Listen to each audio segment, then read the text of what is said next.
بسم الله الرحمن الرحيم. قدوميها قراها أقل كسرية دولة فدرالية الصومالية، قدوميها برلمان كدولة القلمدو،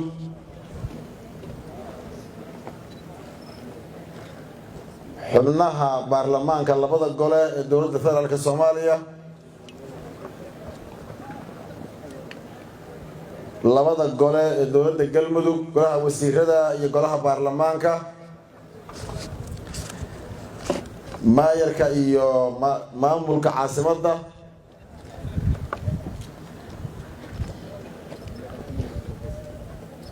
saraakiisha sarsare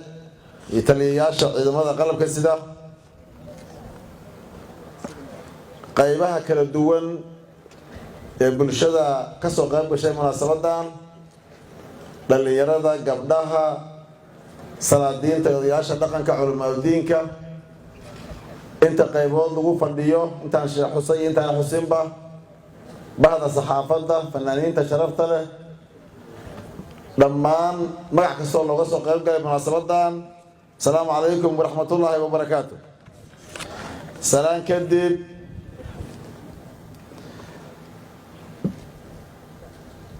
waxaan u mahad celinayaa si gaar ah gudoomiyaha golaha aqalka sare iyo wafdigii ballaarnaa oo hogaaminayay oo nagala soo qayb galay munaasabadan furitaanka kalfadhigii labaad ee baarlamaanka labaad ee dowladda galmudug.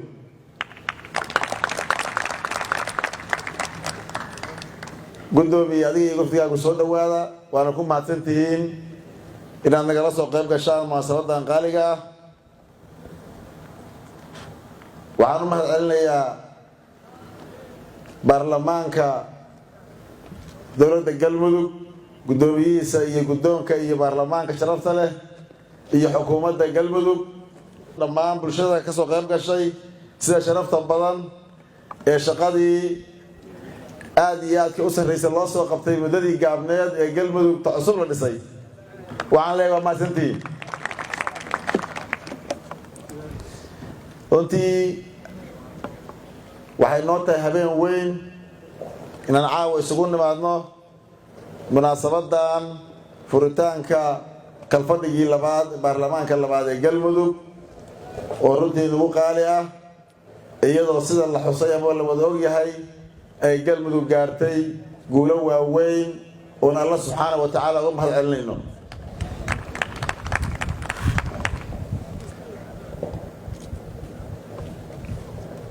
waxaan halkaan rabaa inaan kula wadaago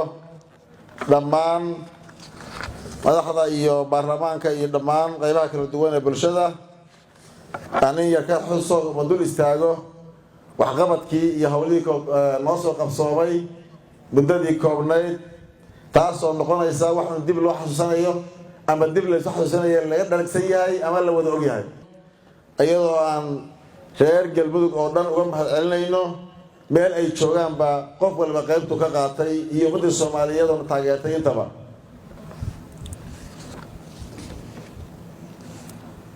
ugu horeyn waxaan ku salaamayaa magacayga iyo magaca shacab weynaha galmudug iyo dowladda galmudug. sharaf weyn bay ii tahay inaan idinkala soo sidaan ognahayba labaad ee baarlamaanka dowladda galmudug oo runtii nagu ah munaasabad aad iyo aad u qaali ah, ahna munaasabad dastuuri ah. furitaanka kalfadhigan wuxuu ku soo aaday annagoo maalmo ka hor u dabaaldegnay sanad guuradii 14aad aas-aaska magaca galmudug. dad baan la yidhaahda galmudug waxay dhalatay 5 sano laga joogaa, 5 sano midayntii iyo midowgii galmudug iyo wax wada lahaanshihiia laga joogaahe magaca galmudug waa 14 jirsada. waxayna ka soo qayb qaadatay galmudug munaasabado waaweyn iyo shaqooyin waaweyn oo waddankan looga gudbiyey xaalado adag ayay ka soo qayb qaadatay. waxaad si dhow ula wada socoteen howlihii iyo shaqooyinkii waaweynaa ee noo qabsoomay muddadii 7 bilood oo wax dhiman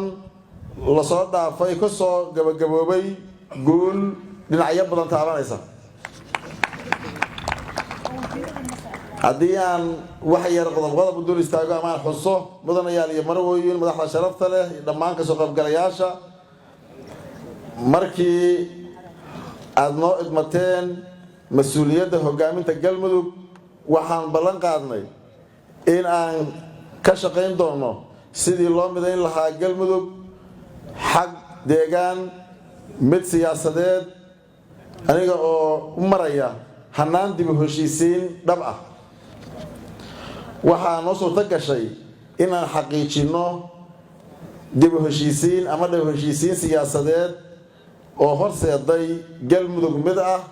taasoo dhinacyo badan ay ka qayb galeen hogaamo mas-uuliyiin siyaasiyiin saamiley siyaasadeed dhinac walba ay ka qayb galeen keentayna galmudug oo mid ah oo xasilan oo siyaasiyan u xasilan. sidoo kale waxaa noo hirgalay dib u heshiisiin bulsho oo ay noo qabsoomeen shaqooyin waaweyn oo taariikhi ah halkaas oo beelo walaalo ah ku dhammeeyeen colaado muddo dheer soo socday. waxaa si gaar ah runtii mahadcelin u mudan inay dad halkan fadhiya iyo dad badan oo maqan oo reer galmudug ah ay gacan ka geysteen oo ka qayb galeen heshiisyadaas masiiriga ah ee bulshada dhexdeeda ka dhacay oo guulo waaweyn oo dib u heshiisiinna laga gaaray.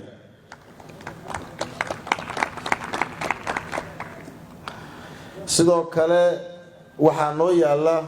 ama noo madlan goglo nabadeed oo bulsho oo aan rajaynayno inay guul waaweyn laga gaaro iyadoo gogluhu ay mar walba noo furan yihiin oo dib u heshiisiintu aanay dhammaanayn inta ay jiri karto khilaaf yar oo ka dhexeeya dad walaalo ah oo reer galmudug ah meel kastay joogaan. geedi socodka dib u heshiisiinta halkiisa ayuu ka sii socon doonaa waana noo madlan yihiin goglahaas iyo dib u heshiisiintaas.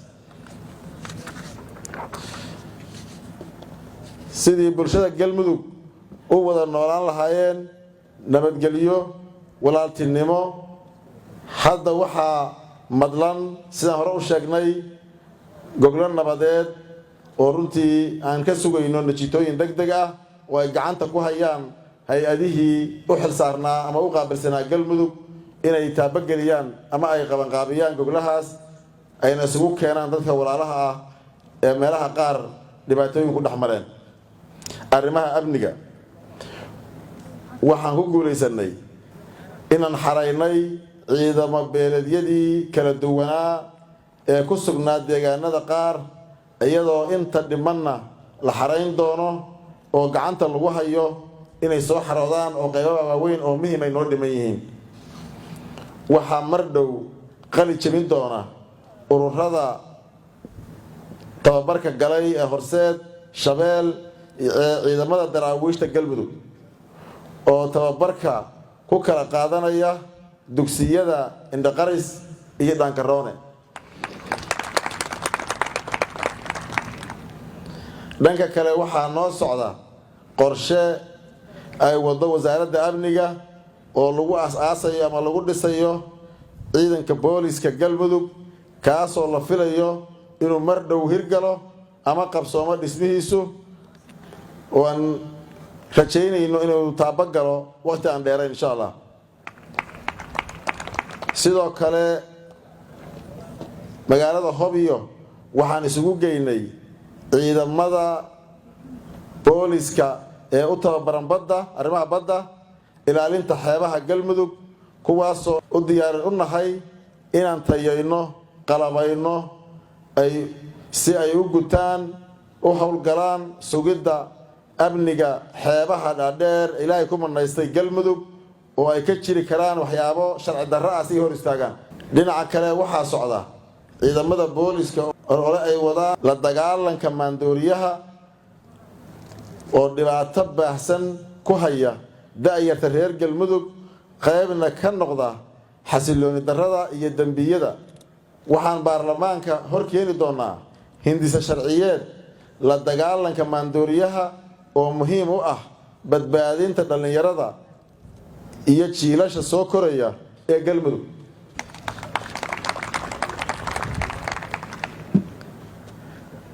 dhanka kooxaha argagixisada waayadan dambe waxay bilaabeen dhaqdhaqaaqyo naflacaarinimo ah. waxaan bogaadinaynaa dadka reer Bacadweyne iyo Shabeelow oo si geesinimo leh isaga difaacay weeraro ay ku soo qaaday argagixisada kuwaasoo qaadeen jidkii jabka.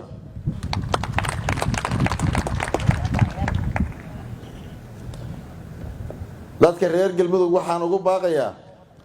in ay u diyaar garoobaan garab istaagga ciidamada amniga si argagixisada uga xoreyno deegaanada iyo dadka ay dhibka ku hayaan ee ay kor fadhiyaan muddada dheer. waxaan ugu dambeyn halkan ka bogaadinayaa ciidamada amniga ee kala duwan ee har iyo habeen u taagan sugidda amniga, ilaalinta xasiloonida dadka iyo deegaanka Galmudug.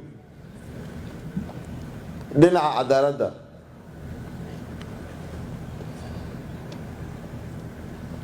waxaan ku hogaaminaynaa Galmudug cadaalad, sinaan, ilaalisa xuquuqda dadweynaha reer Galmudug isla markaasna gudata waajibaadka kaga aadan ee dhammaan deegaanada iyo dadka reer Galmudug. annagoo taas ka amba qaadayna waxaan bilownay dhismaha hay-adaha cadaaladda Galmudug kuwaasoo ah saldhigga midnimada, iyadoo aad ka warhaysaan in maalmo ka hor aan magacaabay guddoomiyihii maxkamadda sare ee Galmudug iyo xeeraalyihii guud ee Galmudug, iyadoo la dhammaystiri doono dhammaan hay-adihii garsoorka ama hay-addii garsoorka. arrimaha dhaqaaluhu waa udub dhexaadka dowladnimada, la'aantiisna horumar socon karaa ma jiro. sidaa awgeed waxaan ku guulaysanay arrimaha soo socda. 1. waxaan meel marinay miisaaniyadda 2020 oo aan kordhinay in ka badan 90% marka loo eego sanadihii hore. 2. waxaan dardargelinay dib u habaynta nidaamka maamulka maaliyadda oo hadda maraya meel aad u wanaagsan. 3. waxaan ku guulaysanay dhammaystirka xeerka dakhliga oo jaangoynaya dhammaan noocyada kala duwan ee canshuuraha, iyadoo bisha soo socotana ay bilaaban doonaan haddii eebba idmo qaadista canshuuraha noocyada kala duwan. 4. waxaa la mideeyey nidaamka ururinta dakhliga oo hadda si daahfurnaan iyo isla xisaabtan leh loo qaado,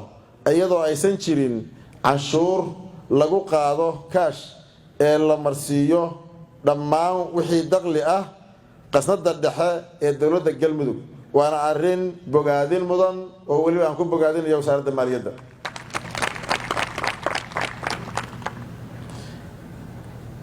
ugu dambeyntii waxaa la kordhin doonaa dhaqaalaha canshuuraha iyadoo la marayo nidaamka shaqaalaysiinta hufan, waana arrin wax ka bedeli doonta shaqo abuurka dhalinyarada iyo dhammaan reer Galmudug. arrimaha dhismaha golayaasha deegaanka. walaalayaal mudanayaal iyo marweyn,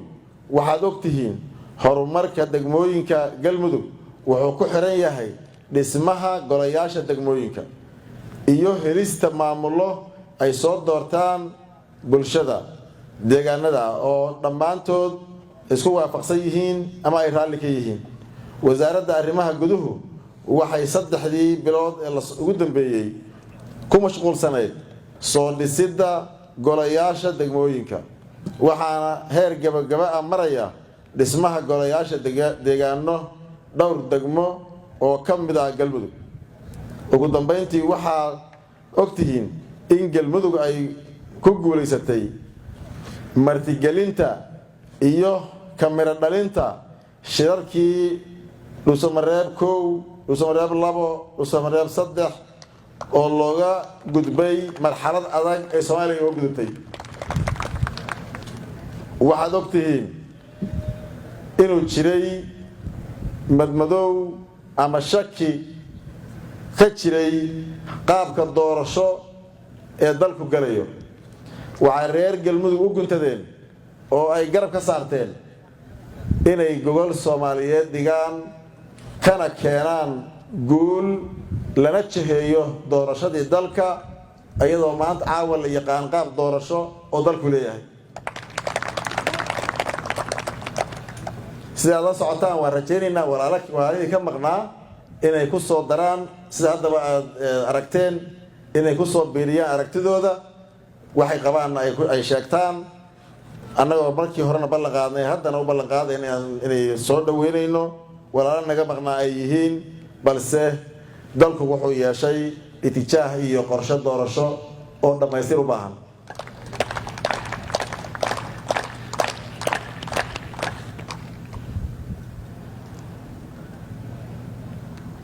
golaha baarlamaanka sharafta leh golaha sharci dejinta galmudug waxaan ka codsanayaa iskaashi isla shaqayn isdhamaystir lagu gaaro xasilooni siyaasadeed dhaqaale amni iyo horumar iyo barwaaqo